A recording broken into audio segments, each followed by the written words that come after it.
Pyramid was absolutely my go-to game in the classroom. Now remember, I started teaching way before there was technology. We didn't have Common Core, we didn't have the FFT, we didn't even have the internet. Yes, I am that old. But it worked out really well because what I did is I used a lot of published games. Now, when I was coming up through the ranks, it was the $10,000 pyramid. Now it's the $100,000 pyramid. That's how inflation goes. But this pyramid game is a great way for vocabulary to be reviewed. The kids will already know their words, but they'll have an opportunity to show that mastery in this great classic game. Are you guys ready? All right, so here's what we're going to do. Bailey, give to Julie the 7 learning styles we reviewed in our class. Ready? Go. Okay, Julie, so the first one is when you learn this way by seeing things, when you're looking at it. Visual. Yes.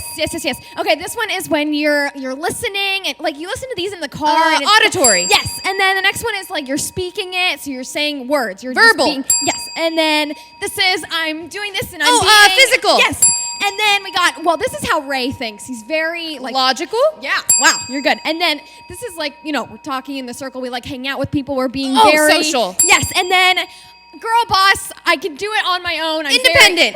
Woo!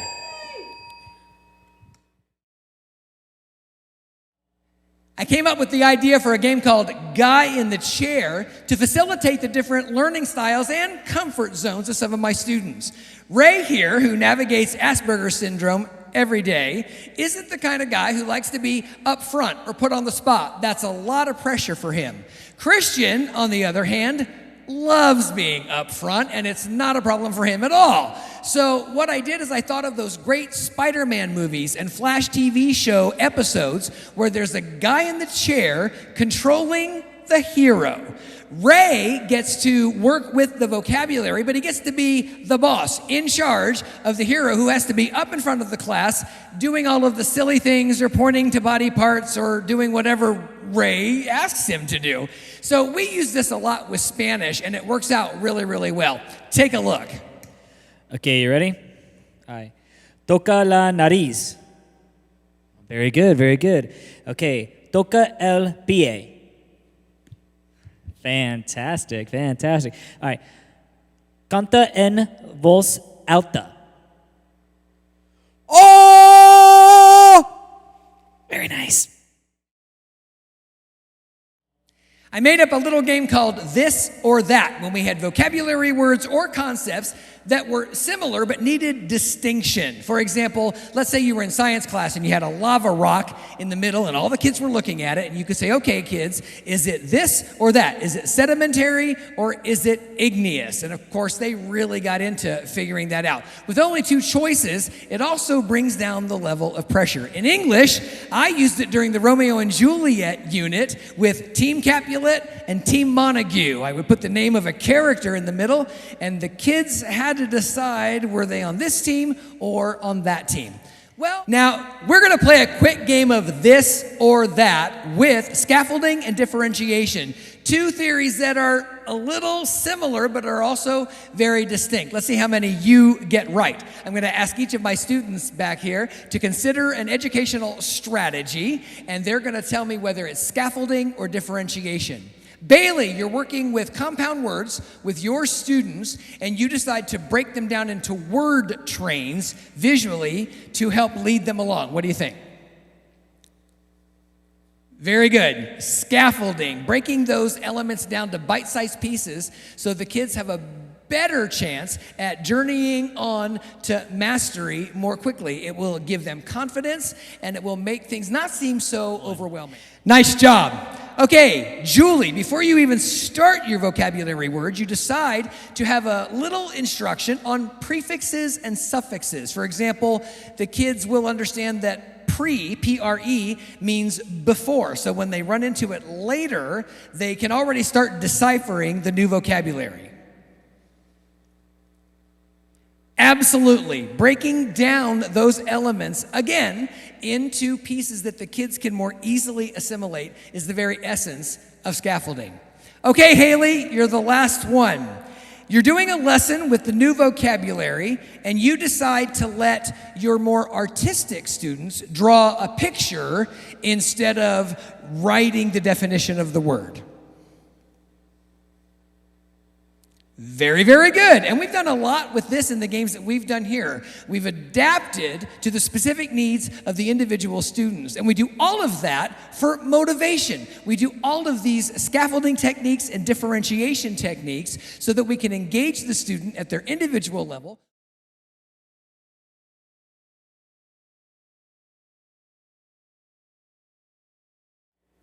I came up with a game called The Teacher Makes a Mistake, or El Profesor Comete un Error.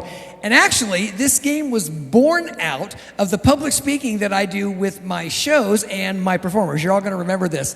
Every year at Christmas time, we would do school assemblies, and I had to give them time to change costumes. And I would walk out in front of the entire auditorium of kids, and I would say something like, I hope you all are going to have a good Christmas season. Boy, I can't wait to have my turkey and dressing and stuffing. And they would flip out, wouldn't they? And I would get all the holidays wrong, and they would scream, no, that's Thanksgiving. And I'd say, no, Thanksgiving, that's when I give my girlfriend a heart-shaped box of chocolates and a lot of roses. No, that's Valentine's Day. And this would go on as long as I needed it to. It worked really well to give them the time they needed. It kind of made me look like an idiot, but that was the entire point. And I realized I could extrapolate that idea to the classroom. So what I did is I would put an icon on the board, like a sticker, and when the kids walked in that day, they knew I would be making purposeful mistakes in the lesson. It was their job to find them out. So let's return to Romeo and Juliet. So as we discuss Romeo and Juliet, there was a lot of violence. How did you all feel when Benvolio killed Tybalt and they... Okay, so here's the problem. Yes, Ray? Benvolio didn't kill Tybalt, that was Romeo. Exactly. And what a boast of confidence that gives the young person in your room who understands that knowledge that you have made a mistake. Kids like to be right, and they like nothing more than for you to be wrong. This is a great way to employ those things. Let's try another one. So we learned at the beginning of the play that the Capulets want Juliet to marry Mercutio. Now I didn't... Christian? They want her to marry Paris.